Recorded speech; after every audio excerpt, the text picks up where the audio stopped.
Shalom Ouvracha les filles, Shabbat Shalom, j'espère que vous êtes en pleine forme en cette veille de Shabbat et que vous allez avoir beaucoup de joie et de Kochot Bezrat Hashem pour vaquer à vos préparatifs de Shabbat. Baruch Hashem Shabbat, quel matana, quel cadeau hyper précieux qu'est Shabbat. Je ne sais pas comment on ferait si on n'avait pas Shabbat. Mamash, une rencontre pratique, privée avec Akadosh Baruch Hu, une rencontre en fait où c'est Hashem qui nous invite à sa table et à jouir de sa présence. Aujourd'hui, en fait, on va parler d'un sujet qui est récurrent en fait dans nos cours, qui est de dire comment on arrive en fait à servir Akadosh Baruch Hu à 100% de notre temps.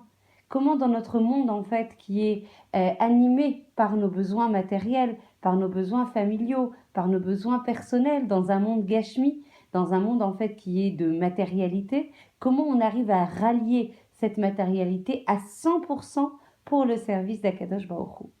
Avec votre permission, je voudrais dédier ce cours à la Refoua Shelema du Rav Yitzhak Ben Esther Bezrat Hashem, qu'Hashem lui accorde la Refoua Shelema Bekarov Mamash Bimera, ce Shabbat, qui soit en pleine forme, entouré de sa famille dans la joie et dans les brachot d'Akadosh Baruch Hu, Betor Kol Chole Amo Israël. Amen. Donc ce sujet en fait de spiritualité à 100%, on va voir comment on va résoudre l'équation et on va inviter Bezrat Hashem David Ameller dans notre cours à la Shalom, qui va nous expliciter en fait dans sa vie qui était animée d'épreuves de guerre, de nissionnot et de matérialité, combien il a ramené à Kadosh Baruch Hu à 100% en fait dans sa vie. Donc même une personne qui a un ratson très fort de s'élever spirituellement, qui va brûler de désir d'être collée à Akadosh Baruch Hu, elle va se demander parfois, est-ce que je peux trouver Hachem ici? Est-ce que je peux le trouver devant mon ordinateur? Est-ce que je peux trouver Akadosh Baruch Hu dans ce bureau? Est-ce que je vais pouvoir retrouver Akadosh Baruch Hu dans cette autoroute remplie de pkakim bruyante et enfumée? Ça vous parle, hein, ça? Est-ce que je vais pouvoir trouver Akadosh Baruch Hu dans un évier plein de vaisselle sale ou devant un panier de kvissa, de linge que je vais devoir laver? Est-ce que je peux trouver Akadosh Baruch Hu dans ces moments-là, dans ces moments qui nous paraissent banals et qui nous paraissent même dégradants de toujours faire ces mêmes tâches répétitives? Hein, ça tombe bien avant Shabbat. Donc le conseil de Messilat Yesharim dit d'établir dans son cœur la vérité sur la question et d'en arriver à se connecter réellement à Hachem. Nachon, ça serait beaucoup plus simple en fait dans un monde qui serait que spirituel, qui serait un monde de paix, qui serait entouré seulement de bonté, de beauté. Alors là, évidemment, ça serait beaucoup plus simple de se rattacher à Kadosh Baruch Hu et de s'animer de spiritualité, de se nourrir, de s'alimenter de spiritualité. Or, c'est pas le cas. Le monde, il n'est pas rempli de shalom. Le monde, il n'est pas rempli que de bonté et de beauté. Le monde, il est aussi rempli de guerre, de mal qui se déchaînent, d'épreuves, de difficultés, de coups bas des fois de certaines personnes, etc., etc. Et pourtant, comme on le disait en début du cours, David Ameller, dont l'existence fut une suite ininterrompue de guerres, il a eu des trahisons, il a subi des douleurs, notamment de son fils. Il a recherché une connexion permanente, sans discontinuité avec Akadosh Baruch Hu. Au milieu de ces combats qui étaient on ne peut plus réels, qu'est-ce qu'il a dit David Ameller à la Shalom? Il a dit, une chose je demande d'Hachem, une chose. Je demande de toi, Akadosh Baruch Hu. C'est ce que je recherche, c'est la seule chose que je recherche, Akadosh Baruch Hu. Que je puisse demeurer dans ta maison, Hachem, tous les jours de ma vie, je veux être avec toi. Chaque seconde de ma vie, je veux être avec toi. Je veux jamais être séparée de toi. Quelle que soit la situation dans laquelle je me trouve, je veux être collée à toi. Je veux pas un instant sans toi. Voilà, ça c'était la demande de David Ameller. Bon, elle m'émet un petit peu. Donc attendez, 2 petites minutes, j'arrive.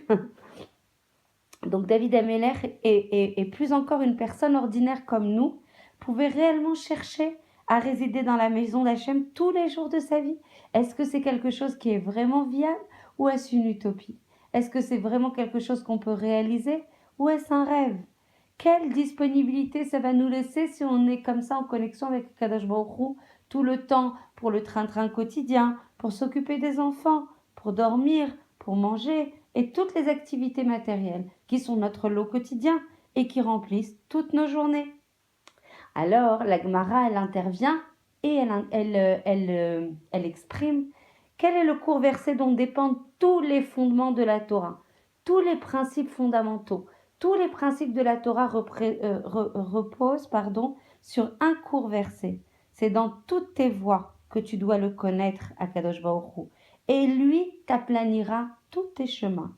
Le Rambam soutient que dans toutes tes voies, tu dois le connaître, nous enseigne que toutes les activités doivent être accomplies, réalisées au nom d'Akadosh Baruch Hu. Tu travailles, c'est pour amener de la parnassa pour ta famille, pour être serein, pour servir Akadosh Baruch Hu. Tu prépares à manger, c'est pour donner des kochot, pour faire la avodat Hashem. Tu gères en fait ton couple et ton shalom bayit est investi, c'est pour qu'Hachem puisse résider dans une maison sereine, remplie de paix. Ça signifie que lorsqu'on est occupé à n'importe quelle activité qui nous paraît matérielle et qui nous paraît banale, comme manger, boire, dormir, tenir une maison, travailler, on doit toujours avoir cette kavana, cette intention de servir à Kadosh Baruch Hu.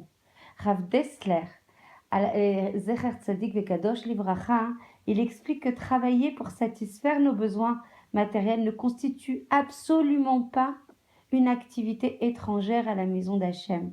Si nous faisons l'acquisition de ces dons célestes que nous donne Akadosh Baruch Hu à travers le travail, comme des outils kedoshim qui nous permettront d'atteindre la sainteté, d'atteindre la dvekut avec Akadosh Baruch Hu, d'atteindre le fait d'être collé à Akadosh Baruch Hu, même si on a l'impression que d'être derrière l'ordinateur, de faire du business, etc. Ça peut être déconnecté de la sainteté. Si tu mets de la kavana que c'est pour se rapprocher d'Akadosh Baruch Hu, pour avoir des outils pour se rapprocher d'Akadosh Baruch Hu, alors toute ton activité, même matérielle, même professionnelle, elle devient gdosha. C'est magnifique. Ainsi, donc, tout dépend de l'intention qu'on y met, et tout dépend aussi du comportement, tout dépend aussi des règles de conduite que l'on s'assigne pour être kadosh dans cette activité matérielle. Ainsi, Chazal appelle-t-il la table d'un érudit en Torah un misbeach? On le sait, notamment nos tables de Shabbat sont considérées comme des autels, comme des misbachot, comme les autels d'Akadosh Baruch Hu, comme si on apportait des korbanot au Beth Amikdash. Cela est dû au fait que l'érudit de Torah, il va considérer comment la nourriture? Il va considérer la nourriture comme un outil pouvant apporter la spiritualité, comme un outil pouvant apporter la connexion avec Akadosh Baruch Hu. Il va manger pourquoi? Il va manger pour acquérir des forces pour servir encore plus fort, encore plus sereinement, encore plus joyeusement Akadosh Baruch Hu et accomplir les mitzvot. Il y a les paroles du Ben Yehoyada qui vont encore plus loin dans ce concept. En fait, il dit, dans toutes tes voies, tu dois le connaître, c'est une règle fondamentale, essentielle de la Torah, car même lorsqu'une personne, elle est investie dans une tâche matérielle, son objectif doit être de l'accomplir pour satisfaire la volonté d'Akadosh Baruch Hu. Telle était la signification de la phrase exprimée par David Ameller. Je marcherai devant Hachem dans le pays des vivants. À tout instant de ma vie, dit David Ameller à la Shalom, je dois me considérer comme étant devant Akadosh Baruch Hu, en train de marcher avec Akadosh Baruch Hu, car mon unique intention, mon exclusive intention, c'est d'être avec lui, ne jamais être séparé d'Akadosh Baruch Hu, toujours collé à lui, toujours lui apporter du nachat, de la satisfaction et accomplir son ratson. Ken Mamash, c'est un objectif qui peut transformer notre façon de voir notre vie. Et bien sûr, à notre propre niveau, on peut s'efforcer de nous voir comme étant en présence d'Akadosh Baruch Hu lorsqu'on fait nos courses au supermarché, lorsqu'on va chercher nos enfants à l'école, lorsqu'on s'occupe de notre maison, lorsque toutes nos possessions matérielles peuvent être des instruments sur lesquels on peut servir Akadosh Baruch Hu. Dans le contexte de cette nouvelle perspective, si vraiment on injecte cette kavana dans notre vie, tous les petits détails de notre vie qui nous paraissent banals, tous les petits détails de notre vie quotidienne qui nous paraissent nous détourner de notre vie spirituelle sont en fait au contraire transformés en des pièces essentielles du moteur qui nous amènera là où le seul endroit où notre neshama veut aller, c'est-à-dire collé à Akadosh Baruch Hu, proche, au plus proche d'Akadosh Baruch Hu, proche de sa source de vitalité, de sa source de mitzvot, de sa source de lumière, de sa source de force. La Neshama, elle n'aspire qu'à Akadosh Baruch Hu.